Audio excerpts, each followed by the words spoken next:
Welcome to एड्यूरेव। चलो आज एक ऐसे सफर पे चलते हैं, एक ऐसी कविता को समझते हैं जो सीधा दिल को छू जाती है। मतलब रोंगटे खड़े कर देने वाली कविता है ये। नाम है कर चले हम फिदा। ये सिर्फ कुछ शब्द नहीं है, बल्कि बॉर्डर पर खड़े एक सोल्जर की आखिरी आवाज है। एक ऐसी आवाज जो हमारी रूह तक उतर जाती है। तो इस जर्नी में हम करने क्या वाले हैं? सबसे पहले हम मिलेंगे इसके क्रिएटर से, अजीम शायर कैफी आजमी से। फिर हम थोड़ा हिस्ट्री में जाएंगे, देखेंगे कि ये कविता आखिर लिखी क्यों गई। उसके बाद हम पोएम के अंदर डाइव करेंगे, एक सोल्जर की आखिरी आवाज को सुनेंगे। और फिर हम समझेंगे कि वो हमसे, अपने साथियों से क्या चाहते हैं। फाइनली इस कविता का जो कोर मैसेज है ना, उसको डिकोड करेंगे। तो चलिए इस इमोशनल जर्नी की शुरुआत करते हैं। ओके, तो सबसे पहले आइए मिलते हैं उस शख्स से जिनकी कलम ने इतने पावरफुल वर्ड्स लिखे हैं। सेक्शन 1 है कैफी आजमी, यानी the voice behind the words. Kaifi Azmi, उनका असली नाम था अतहर हुसैन रजवी। सोच के देखिए, 1919 में आजमगढ़, उत्तर प्रदेश में पैदा हुए थे। और वो सिर्फ एक पोएट नहीं थे, बिल्कुल नहीं। वो एक रेवोल्यूशनरी थे, एक क्रांतिकारी जिन्होंने अपनी पेन को, अपनी कलम को सोसाइटी की आवाज बना दिया। 1940s में वो प्रोग्रेसिव राइटर्स मूवमेंट के एक लीडिंग वॉइस बन गए। फिर 50s के बाद तो उन्होंने हिंदी फिल्म्स के लिए इतने आइकॉनिक गाने लिखे जो हम आज भी गुनगुनाते हैं। भले ही 2002 में वो इस दुनिया से चले गए, पर अपने पीछे एक ऐसी लेगेसी, एक ऐसी विरासत छोड़ गए हैं जो हमेशा जिंदा रहेगी। तो कैफी आजमी के बारे में तो हमने जान लिया, पर ये कविता, ये इतनी पावरफुल कविता आई कहाँ से? इसके पीछे क्या स्टोरी है? हर ग्रेट पीस ऑफ आर्ट के पीछे एक कॉन्टेक्स्ट होता है, एक वजह होती है। और इस कविता की वजह जुड़ी है हमारे देश के एक ऐतिहासिक पल से। ये गीत दरअसल 1964 में एक फिल्म आई थी, हकीकत, उसके लिए लिखा गया था। और ये फिल्म बेस्ड थी 1962 के इंडिया चाइना वॉर पर, उन्हीं सच्ची दिल दहला देने वाली घटनाओं पर। तो ये कविता उन्हीं सोल्जर्स की आवाज है जिन्होंने उन बर्फ से ढकी चोटियों पर देश के लिए अपनी जान दे दी। ये सिर्फ एक गाना नहीं है, it's a living piece of history. Okay, तो अब हम सीधा उस बैटलफील्ड पर चलते हैं जहां ये कविता जिंदा होती है। इस सेक्शन में हम उस सोल्जर की आखिरी आवाज को सुनेंगे। ये इस पोएम का, कह सकते हैं, दिल है। So let's listen closely. कर चले हम फिदा जानो तन साथियों, अब तुम्हारे हवाले वतन साथियों। सोचकर देखिए, एक सोल्जर अपनी आखिरी सांसें ले रहा है और कह रहा है, दोस्तों, हमने तो अपनी जान, अपना शरीर, सब कुछ इस देश पर कुर्बान कर दिया। अब ये वतन, ये देश तुम्हारे हवाले है। और ये जो साथियों वर्ड है ना, ये बहुत इंपॉर्टेंट है। इससे वो सोल्जर सीधा हम सबसे बात कर रहा है। तो इन ओपनिंग लाइंस का मतलब साफ है, राइट? सोल्जर्स अपनी लाइफ और बॉडी, सब कुछ देश के लिए सैक्रिफाइस कर रहे हैं।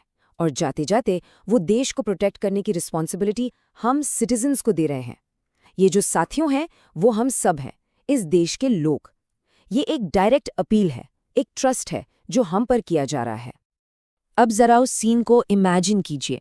सांस थमती गई, नब्ज जमती गई, फिर भी बढ़ते कदम को ना रुकने दिया। मतलब उनकी सांसें रुक रही थीं, इतनी ठंड थी कि ब्लड फ्रीज हो रहा था, लेकिन इन सब के बावजूद उनके कदम आगे ही बढ़ते रहे। उन्होंने रुकने का नाम नहीं लिया। That's the level of dedication we are talking about. और फिर आती है ये लाइन, वाओ, कट गए सर हमारे तो कुछ गम नहीं, सर हिमालय का हमने न झुकने दिया। यहाँ हिमालय सिर्फ एक माउंटेन नहीं है, ये इंडिया की प्राइड का सिंबल है, देश की इज्जत का प्रतीक। तो सोल्जर्स कह रहे हैं कि भले हमारे सर कट जाएं, कोई प्रॉब्लम नहीं, पर हम अपने देश का सर, इस हिमालय का सर, कभी झुकने नहीं देंगे। अपनी जान से ज्यादा उन्होंने देश के ऑनर को माना। अब ये लाइन सुनिए, आज धरती बनी है दुल्हन साथियों।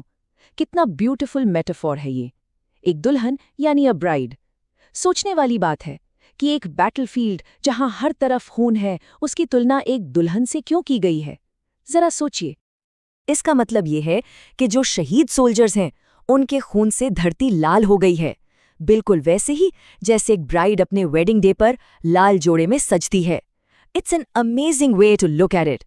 कैफी आजमी ने मौत के इस मंजर में भी ऑनर और प्राइड को खोज लिया। ये सैक्रिफाइस एक पवित्र रिश्ते जैसा है, जहां सोल्जर अपनी जान देकर इस धरती माँ का हो जाता है।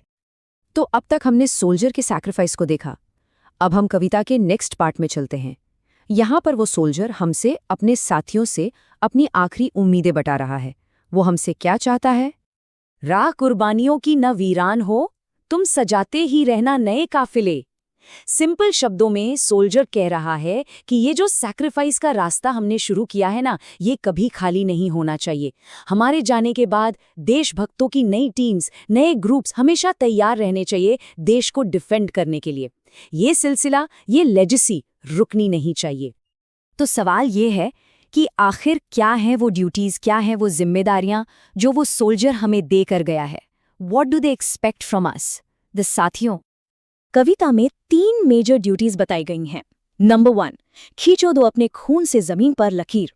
जस्ट लाइक लक्ष्मण ने सीता की रक्षा के लिए लक्ष्मण रेखा खींची थी, वैसे ही हमें अपने सैक्रिफाइस से एक ऐसी लाइन ड्रॉ करनी है जिसे कोई रावण जैसा दुश्मन क्रॉस न कर पाए। नंबर 2, देश का ऑनर, देश की इज्जत सीता के दामन की तरह प्योर है, उसकी तरफ उठने वाला हर हाथ तोड़ देना है। एंड नंबर 3, इस देश के प्रोटेक्टर यानी राम भी हम हैं और इस देश के सेवक यानी लक्ष्मण भी हम ही हैं। ओके, तो चलिए अब इस पूरी कविता को रैप अप करते हैं। इसका कोर मैसेज क्या है? इससे हम क्या सीख सकते हैं? What's the main takeaway? इसके की टेक अवेज बिल्कुल क्रिस्टल क्लियर है। पहला, unconditional love for your country, अपने देश से बिना किसी शर्त के प्यार करना। दूसरा, देश की सेवा करना ही सबसे बड़ा धर्म है, हाईएस्ट फॉर्म ऑफ ड्यूटी। तीसरा, देश के ऑनर के लिए हमेशा सब कुछ सैक्रिफाइस करने के लिए तैयार रहना। और चौथा, ये समझना कि देश को प्रोटेक्ट करने की ये जो रिस्पॉन्सिबिलिटी है, ये एक सेक्रेड ट्रस्ट है जो एक जनरेशन दूसरी जनरेशन को पास करती है। तो इन अ नटशेल, कर चले हम फिदा क्या है? ये एक सोल्जर की फाइनल पावरफुल कॉल है हम सबके लिए। वो देश की प्रोटेक्शन की जिम्मेदारी हमें सौंप रहा है और हमसे कह रहा है कि देश के ऑनर के लिए सैक्रिफाइस की इस लेगेसी को आगे बढ़ाते रहना। आई रियली होप कि इस कविता के एनालिसिस ने आप सबको इंस्पायर किया होगा। और अगर आप इस चैप्टर को और डिटेल में समझना चाहते हैं, इसके नोट्स, वीडियोस और टेस्ट एक्सेस करना चाहते हैं, तो एड्यूरैव ऐप डाउनलोड करना ना भूलें। ये प्ले स्टोर और iOS ऐप स्टोर दोनों पर अवेलेबल है। वहाँ आपको इस चैप्टर के लिए और भी बहुत सारे अमेजिंग लर्निंग रिसोर्सेज मिलेंगे। Thank you.